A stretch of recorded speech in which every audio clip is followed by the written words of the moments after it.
Today I'm going to show you a healing spell. It's a combination of a grid and mirror magic. The base is a mirror, circular mirror, easily accessed as a candle support from most stores. The grid is for healing, and you can see on it there are a number of crystals and bones, and they are for a purpose. It's surrounded by salt as protection for my spell. The bones are for strength, and some of them have been inscribed with the witch's runes, so they have significant meanings.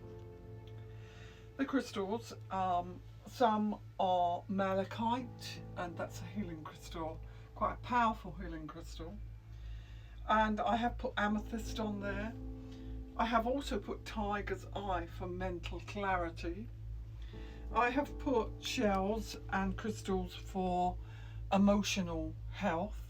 So this isn't just for one type of health here. We're talking about mentally, emotionally, spiritually and physically. The grid can be made up as you like it. In the centre is a candle, and that's surrounded by 4 rather large quartz crystals. The candle would be read later to see how the spell has gone. So obviously the candle would be lit.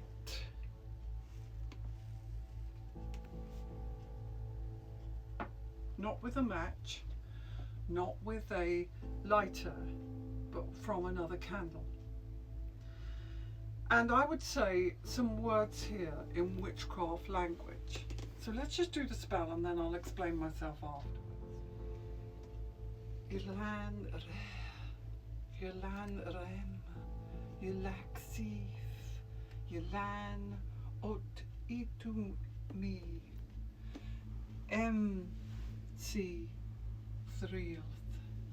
This is witchcraft language, and the spell actually says in English, health is mine, emotionally, physically, mentally, eternally. This is a health spell grid. The candle would be left to burn down, and then I would read the wax to see how well the spell had gone. Timed by the moon, but not necessarily that's the case. You could time this with something else, the hours of the day, the days of the week, whichever you feel is right for you. This is eclectic, and this is something that fits in with our everyday life.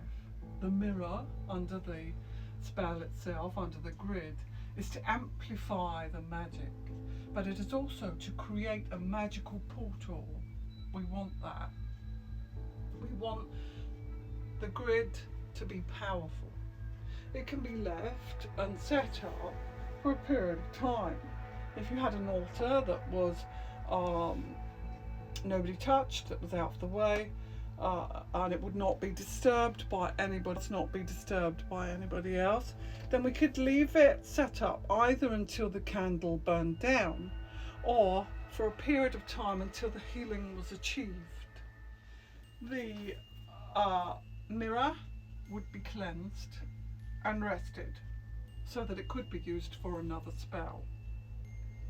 The candle, the wax, would be read to see how well and effective the spell was, and then what would happen was any residue wax would never be discarded in a rubbish bin. It would be put into the mojo bag along with the crystals. It's part of the magic.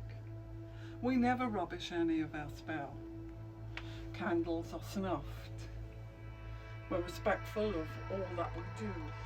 Accompanying this, and with our magic words, would be the visualization and focus of our magic. So we would see it as if it had happened already. So if it was directed at a person, we would see them happy, well, in good spirits, physically perfect. Or if it was for ourselves, we would see ourselves that way. So you can see this is a lovely spell to do. It can be set up on an altar. I really would love you to have a go at it, have a good look at it. You can see how the crystals are placed.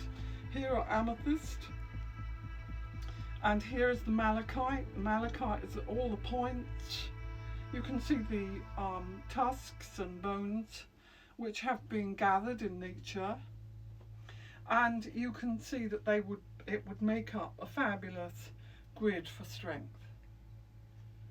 You can make your grid as you wish, and I'd like you to do so. Thanks for listening to me.